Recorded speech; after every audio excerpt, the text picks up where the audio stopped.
नमस्कार दोस्तों, मैं प्रणव आप सभी का स्वागत करता हूं अपने सेक्टर एनालिसिस वाले वीडियो के अंदर में।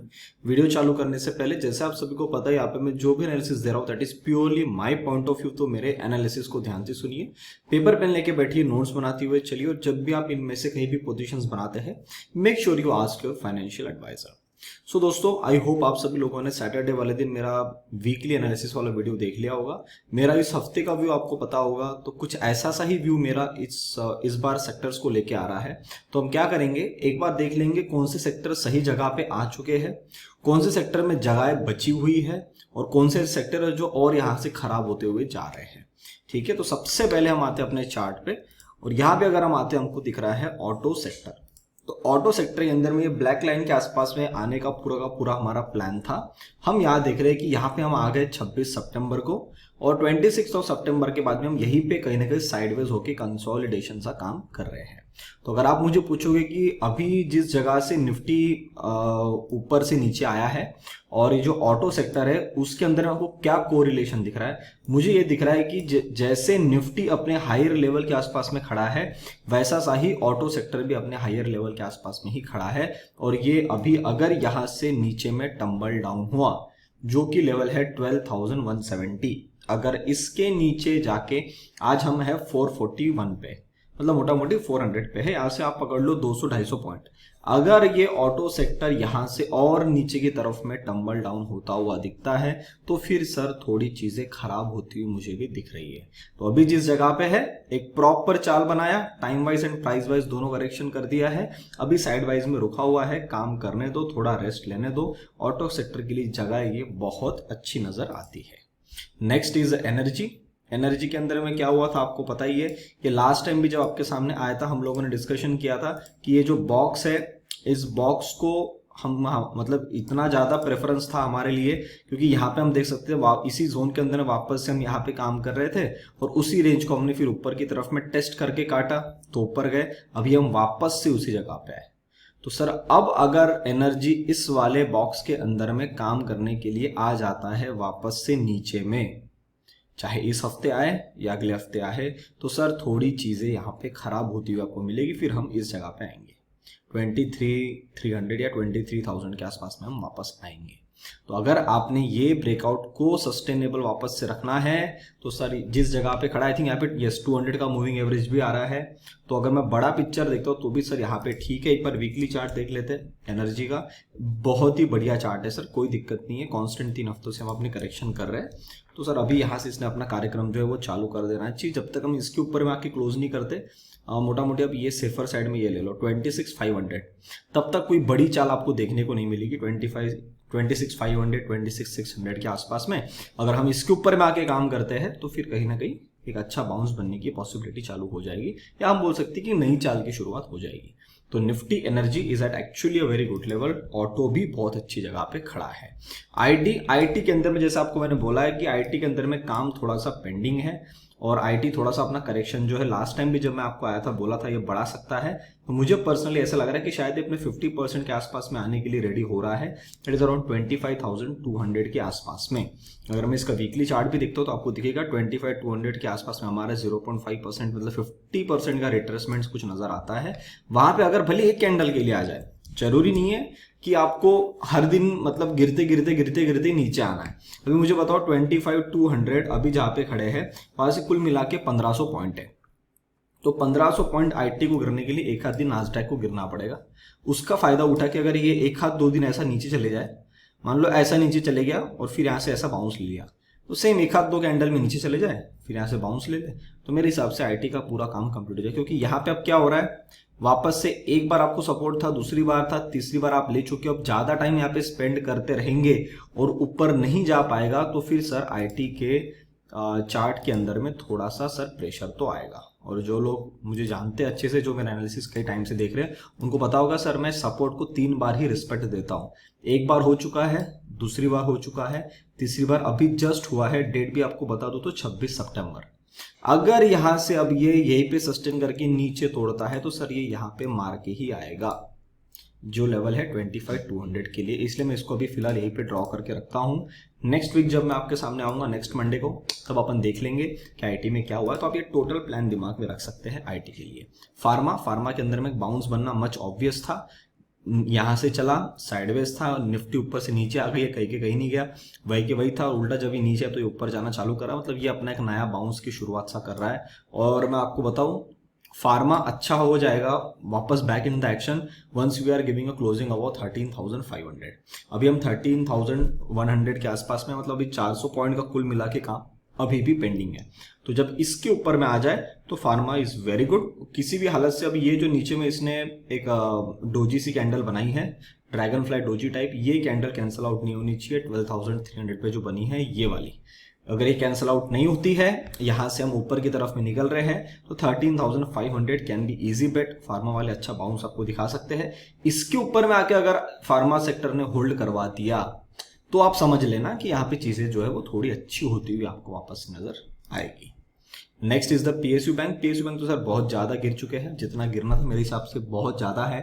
एक हाथ दो कैंडल बना के अगर लाइन को टच करना चाहते हैं 2830 तो ठीक है, यहां तक बिल्कुल टकाटक है। इसके नीचे नहीं जाना चाहिए। इसके नीचे जाने का मतलब ये हो जाएगा कि फिर चीजें और खराब हो रही है बैंकिंग सेक्टर के अंदर में। तो फिर अगर ये भी हो रहा है तो फिर बैंक निफ्टी क्यों रुकेगी, बैंक निफ्टी भी नीचे नीचे आती जाएगी। तो पीएसयू बैंक भी अभी फिलहाल बहुत ही क्रूशियल लेवल पे है। हाँ, एक हाथ दो कैंडल में यहां तक बना सकते हैं 2030 के आसपास में। इंफ्रा का मेरे हिसाब से ये जो पूरी चाल बनाया था सर, इसने टारगेट को बिना टच करे, अगर आप ध्यान से देखेंगे, इंफ्रा का मेरा टारगेट था 5350, इसको बिना टच करे ये पहले वहीं से ही नीचे घूम गया और बहुत ही, ये वाली जो पूरी चाल बनाया ना, इसके बहुत ही अच्छी जगह पे आके खड़ा हुआ है। मेरे हिसाब से इंफ्रा का जो सेक्टर है अभी हमारे लिए बहुत ही ज्यादा इंपॉर्टेंट है। आपको स्टॉक्स के अंदर में अच्छी चाल बनती हुई दिख सकती है अगर यहां से इंफ्रा निकालता हुआ दिखता है। मेरे हिसाब से इसने जो ये कैंडल बनाया है on 30th of September Friday वाले दिन, पूरा काम इसका यहाँ पे खत्म हो गया है। भले अब ये ऊपर आ गया है, यहाँ पे ऊपर में आकर थोड़ा टाइम पास कर सकता है, फिर यहां से निकालना चालू करेगा। तो मैं आपको बता रहा हूँ, आप खुश हो जाओगे सेक्टर को देख के कि कितने अच्छे तरीके से निकाल, क्योंकि इसने बहुत ही ईमानदारी से अपना काम पूरा किया है। तो infra at a very good level. Nifty financial service working same as a Nifty, जहां पे निफ्टी काम कर रहा है वैसे लेवल पे काम कर रही है फिलहाल। तो फिलहाल अभी जब तक हम इसी रेंज के अंदर में है, मोटा मोटी 16,750 के ऊपर में, तब तक निफ्टी फाइनेंशियल सर्विस को कोई टेंशन नहीं है। अगर ये इसके नीचे आ गए तो निफ्टी फाइनेंशियल आपको 15,300 सेम निफ्टी की तरह पैटर्न बना है, वहां पे आपको देखने को मिल जाएगी निफ्टी फाइनेंशियल सर्विस। रियल्टी को देख रहा हूं तो रियल्टी ने थोड़ा सा स्ट्रक्चर जो है खराब किया है। मैं ये बिल्कुल बोल सकता हूं कि अभी जिस जगह पे है यहां तक भी अगर आता है तो भी एज सच बड़े पिक्चर में कोई टेंशन नहीं है। ये जो रनअवे गैप इसने यहां बनाया है 402 पे, पर ये गैप अगर फिल हो गई और उसके बाद अगर ये ऊपर नहीं जा पाए निफ्टी रियल्टी, तो सर फिर रियल्टी सेक्टर में थोड़ा सा दिक्कत आना चालू हो जाएगी आपके लिए। तो अभी मान लो इसने नीचे आने की कोशिश करी, ये कैंडल में वापस खींच दी, आज साइडवेज था, बहुत ही जल्द हो सके तो इस फ्राइडे तक इसको इन घरों में आ जाना चाहिए 435 के आसपास में, यहां से बाउंस लेके यहां पे आके यहां काम कराना चाहिए। अगर ये ब्लू लाइन के ऊपर में जितना जल्दी आके काम करेगा ना, उतना मेरे लिए अच्छा है। हाँ, हम एक काम और कर लेंगे, हम फिबोनाची भी लगा के रख देंगे, जिसके कारण नेक्स्ट टाइम जब मैं आपके सामने आऊँ तो हमको एक बार एक व्यू बनाने के लिए और अच्छा हो जाएगा। तो अभी फिबोनाची के हिसाब से ये काम इसने पूरा 61% का किया हुआ है। तो अब तो एक और चीज उस पर क्लियर हो रही है कि किसी भी कारण से इसको 410 के नीचे अब नहीं जाना चाहिए रियल्टी को, क्योंकि आप बड़ा पिक्चर देखते, बड़े पिक्चर में गए कहीं नहीं है, हम रेंज में है, पर फिर भी ये वाली जो चाल बनी है इसमें पैसे का इन्फ्यूजन आया हुआ है। तो ये इन्फ्यूजन निकलना नहीं चाहिए बाहर। अगर ये बाहर निकलना चालू होगा तो मतलब ये पैसा कहीं दूसरी जगह शिफ्ट हो रहा है, फिर वो कहाँ शिफ्ट हो रहा है वो देखना पड़ेगा हमको। तो हो सकता है कि फिर इंफ्रा में हो या कहीं और दूसरी जगह हो या ऑटो में हो, अभी तक तो ऐसा कुछ दिख नहीं रहा है। तो अभी तक इसके अंदर में स्ट्रेंथ है, एकदम हेल्दी से करेक्शन करा है बहुत ही जल्द। आज भी वैसे इसने मोटा मोटा काम अपना ब्लू लाइन के ऊपर में किया हुआ है, इसको मैंडेटरी अब इसके ऊपर में आके ही काम करना चाहिए फ्राइडे तक। अगर हो जाता है तो बहुत अच्छा है। यहां से नीचे टम्बल डाउन हुआ 410 के नीचे तो लोड बढ़ जाएगा। ठीक है, कमोडिटीज में देखते हैं तो commodities are working actually very good, सही जगह पे है। इसने भी इस वाली चाल की पूरी करेक्शन खत्म कर दी है। तो इनडायरेक्टली ये वाली जो हमने चाल बनाई थी इसकी पूरी करेक्शन यहाँ तक खत्म हो चुकी है। अब कमोडिटीज को भी ज्यादा नीचे नहीं जाना। अब कमोडिटीज के अंदर में लोड सिर्फ एक ही चीज के कारण बढ़ेगा, अगर यहां से डॉलर इंडेक्स और ऊपर की तरफ में जाता है। नहीं जाता है तो ऐसा कोई दिक्कत नहीं है, पर अगर निकल गया तो फिर सर लोड बढ़ना चालू हो जाएगा। कंजम्पशन को देखते तो कंजम्पशन बहुत ही तगड़ा चला था, अभी मेरे रिसिप्ट का करेक्शन पेंडिंग है। कंजम्पशन मैं चाहूँ तो यहाँ तक आ जाए तो और अच्छा है, 77,650 के आसपास में यहाँ तक आ जाए, या सबसे बेस्ट 7,450 पे आ जाए। एक तो 7,600 पे आ जाओ, 600 650 पे, या 7,450 पे आ जाओ, कहीं भी आना है, पर ये ग्रीन या रेड लाइन पे टच हो जाए और अच्छा है, क्योंकि बहुत ही बड़ी चाल बनी है सर। ऐसे में ये इसने अभी टाइम वाइज ही कर रहा है, प्राइस में थोड़ा और तोड़ना है, एक कैंडल में तोड़ा इसने आज अराउंड 2% के आसपास में, और थोड़ा नीचे आ जाए, यहां तक आ जाए बेस्ट है। तो कंजम्पशन में भी थोड़ी आपको करेक्शन देखने को मिल सकती है। Same goes to FMCG. FMCG जो काम चालू भी नहीं किया, तो अभी मैंने ये जो बॉक्स बनाया था इसको हटा दो, क्योंकि इसने काम चालू ही नहीं किया। आज एक कैंडल ऐसी सी लग रही है 2% की गिरी हुई, तो यहां तक तो आना ही चाहिए एफएमसीजी को। ये जो लेवल बनी है आपकी 42,000 पे, यहां तक तो आना ही चाहिए। आता है तो ही मजा है पैसे डालने के लिए, वरना फिर ये क्या ओवर स्ट्रेच में लैगर्ड मूव बनाते हुए जा रहा है, तो आप वैसे भी चाल ज्यादा लंबी खेल नहीं सकते हो उसके अंदर में, ठीक है, क्योंकि रिस्क हमेशा बड़ा रहेगा और चाल में रिटर्न कुछ नहीं बन रहा। अगर आप देखेंगे ना यहाँ पे, तो कुछ एज सच अगस्त के महीने से सितंबर का महीना पूरा निकल गया, अगस्त सितंबर 2 महीने इसने कुछ बड़ा एज सच काम नहीं किया है, वही के वही एक दिन ऊपर एक दिन नीचे करके टाइम पास किया, तो ये ओवर स्ट्रेच हो गया है। ओवर स्ट्रेच हो गया तो नीचे आना चाहिए, जो 42,000 का लेवल मुझे बहुत अच्छा लगता है, कोई दिक्कत नहीं है वहां पे। मेटल्स प्रॉपर चाल बनाई, प्रॉपर चाल के बाद प्रॉपर करेक्शन कर दिया है, ये भी बहुत अच्छी जगह पे खड़े है। यहां से नीचे अगर ये जाते तो चीजें और खराब हो जाएगी, आपको बता रहा हूँ, यहां से ज्यादा नीचे जाना नहीं चाहिए। आप मैक्स लेवल ले लो 5,400, इसके नीचे अगर मेटल्स गए तो फिर सर ये बॉटम पे ही मिलेंगे। कौन से लेवल पे? 4,480 पे, ठीक है। तो अभी बहुत अच्छी जगह पे है, बस ऑब्जर्व करिए, ये हफ्ता हमारा ऑब्जर्वेशन का है। छोटा मोटा जो भी आप छोटी मोटी क्वांटिटी में जो भी काम कर रहे हो करो, पर हेवी पोजीशन बनाने का मेरे हिसाब से मौका नहीं है। वेट एंड वॉच सिचुएशन चल रही है। मीडिया इस ट्रेंड लाइन के नीचे जब जब जाती है तब तब वापस ऊपर खींचा चला जाता है। अभी वापस नीचे आने की कोशिश कर रही है, अगर आप देखेंगे यहाँ पे फिर रुकावट मिल रही है। मेरा मानना है अगर आपको नीचे गिरना है तो सीधा गिर जाओ, लोगों को मत बोलो कि भैया देखो मैं गिर रहा हूं, आप शॉर्ट की पोजीशन बनाओ, क्योंकि अगर ये चार्ट बोलना चालू कर रहा है इसका मतलब उसको नीचे नहीं जाना। अभी भी फिर ये दिक्कत कर रहा है, लास्ट टाइम भी जाता हूं बोला, सीधा ऊपर में खींच लिया, अभी फिर बोल रहा है मैं जा रहा हूं। अरे तो जाओ ना, रुकना नहीं है आपको। अभी तक ये 4-5 कैंडल जो है टाइम पास हुआ है। मान लो हमने आपको दे दिया एक बेनिफिट ऑफ डाउट कि आप करेक्शन कर रहे थे, बाउंस खेल रहे थे, इस फ्राइडे तक आ जाओ सीधा 1926 तक, यहां तक बिल्कुल आ सकता है मीडिया, फिर भी कोई दिक्कत नहीं आएगी। पर अगर नहीं आना है तो इसी जगह से ये सीधा ऊपर में खींचेगा। अगर निफ्टी ऊपर खींचती है तो ये यहां से सीधा ऊपर खींच सकता है, ये ध्यान में रखिएगा निफ्टी मीडिया के लिए, ठीक है। Then will go to the mid caps. Mid caps को देखते हैं। Mid caps actually they are very strong. जो भी चार्ट स्ट्रक्चर इन्होंने बनाया ये भी अपनी पूरी करेक्शन करके बैठे हैं। They are still above the level of 29,645 and also above the trend line. तो एज सच कोई दिक्कत नहीं दिख रही मुझे मिड कैप्स के अंदर। Mid caps are very good level.